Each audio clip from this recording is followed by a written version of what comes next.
Assalomu alaykum aziz obunachilar. Men sizlarni bu videoda qarshi olaman.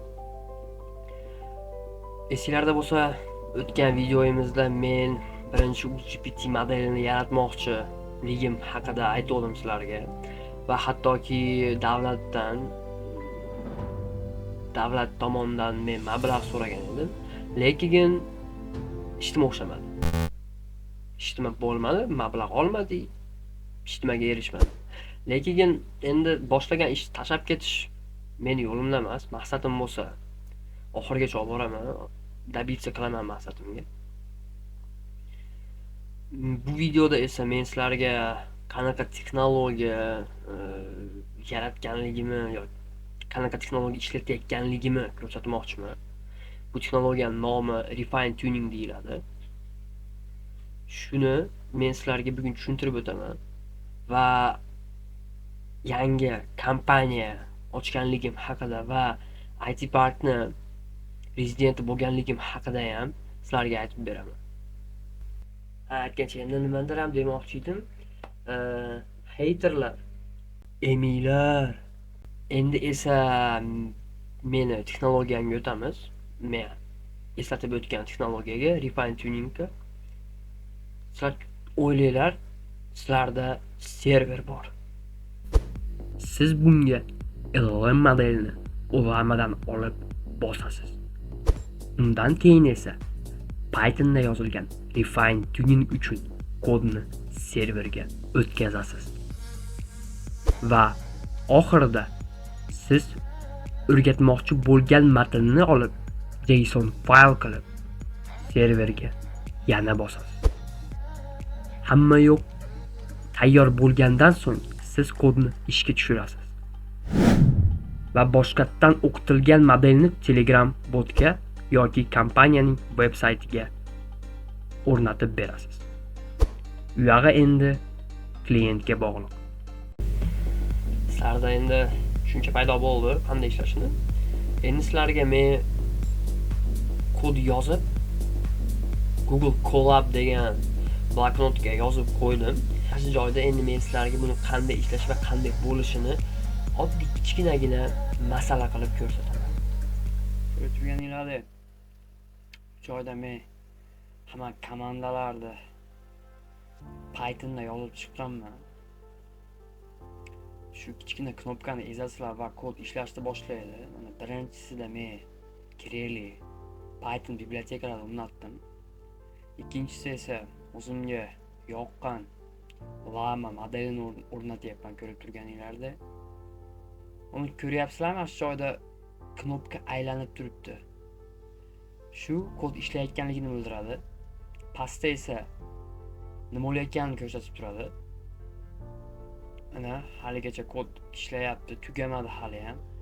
O'sha tugagandan keyin o'sha chekada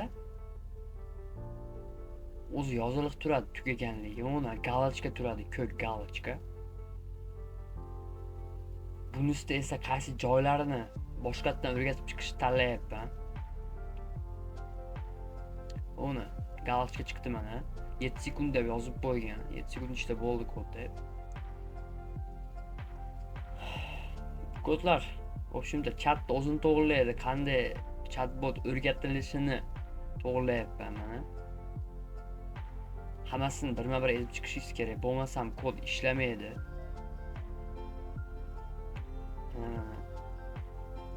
Ishlayapti. Bu ham ishladi. Buni ham ishlatdim. Va oxirgilaridan bittasi ishladi. Endi esa trenirovkani boshqatdan o'rgatishni o'zini boshladik mana. Boshlandi hamma yo'q.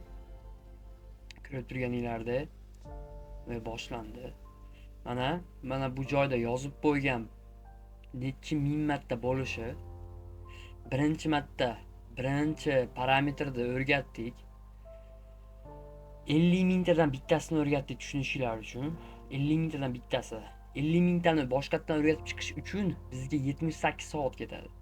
O'zi aslida 100 soatga yaqin vaqt ketadi. Mana ko'rib turganinglarda o'zgaryapti. 81 soat bo'lib qoldi.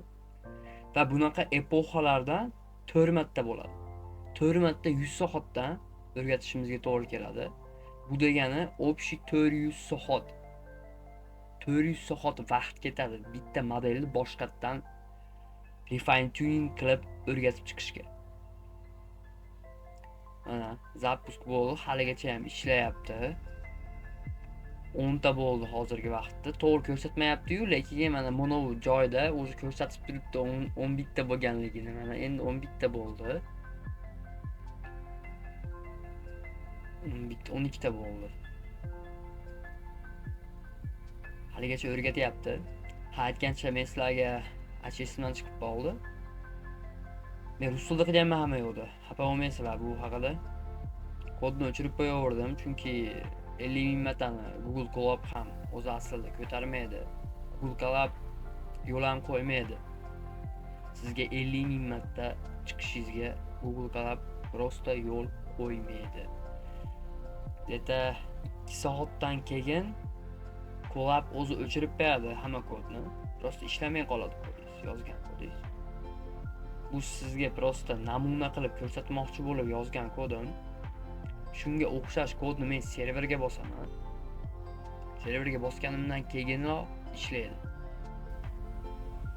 Videoni boshida men mablag' haqida, mablag' berilmaganligi haqida gapirib o'tdim. Lekin o'ylab chiqsam, bir tomondan noto'g'ri ham. Kimlardan pul so'rash yoki moddiy yordam so'rash. Shuning uchun prosta MChJ ochib qo'ydim.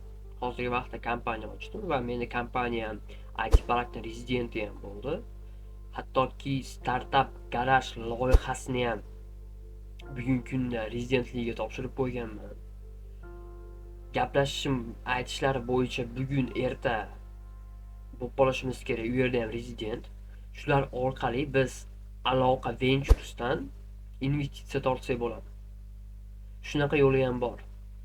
Endi boshlang'ich mablag' kompaniyani yuritib olguncha ashlarni pulni ishlatib tursak bo'ladi.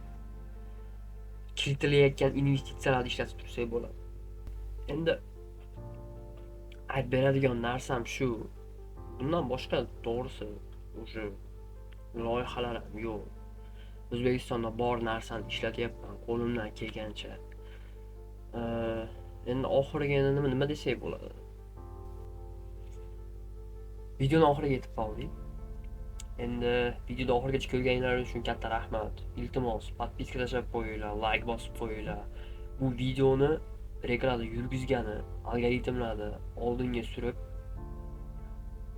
ko'proq odam ko'rishiga yordam beradi, yordam qiladi. Sizlar orqali bu videoni ko'proq odam ko'radi. Hammanglarga juda ham katta rahmat. Yana nimadir demoqchi edim. Esimga keldi. Haterlar, emiylar.